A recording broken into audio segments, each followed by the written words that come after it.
50 days ago, I think on the 16th of November, Rishi Sunak promised to publish his tax. He still hasn't done so. We're now over 100 days into his tenure. Surely there's an element of transparency that can be expected if somebody promises to do something and then doesn't deliver. Similarly, he promised that Raab would be investigated. That still hasn't happened. Surely it's too long now. 3 months is too long. And Boris Johnson. Surely it's time to know whether or not Rishi Sunak is going to honour Boris Johnson's resignation honours list, and whether Nadine Dorries will be booted off into the House of Lords, which will soon be dismantled. I think dismantling the House of Lords, by the way, is the wrong thing to do.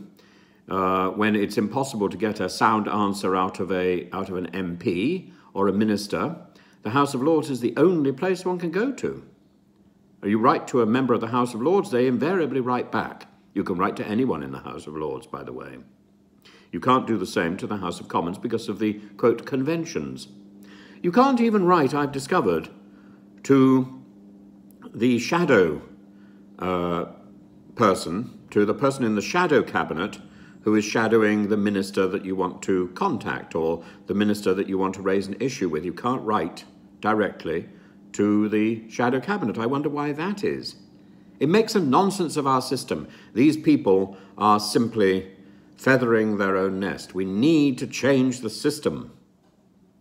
And we need equally to make sure that people who are moonlighting, as indeed Dorries, Matt Hancock, Jacob Rees-Mogg, to a certain extent, well, I presume absolutely, Boris Johnson and others are clearly moonlighting. They're clearly spending, well, are they spending, I was going to say they're clearly spending more time doing their own things, putting hay in the loft, than they are dealing with their own constituency problems. But that I would then have to add the word allegedly or apparently. So there we are, allegedly, apparently. But you tell me whether or not they are working as constructively and as diligently as they promised when they were elected. I think it's highly questionable. And if they can do so many other things for themselves, surely that time should be spent on the people who elected them. I think there's something fundamentally in need of changing. It stinks. It stinks. And we need to know, there comes a point where if Rishi Sunak can't delegate, surely he could delegate to Nadine Dorries. If she's got so much free time, she can spend some of that time making sure the things that Rishi has promised can be done.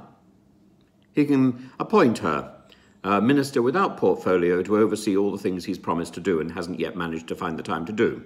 There we are. Now she's got a job. Now she doesn't have to appear on Talk TV. She could share that with Matt Hancock.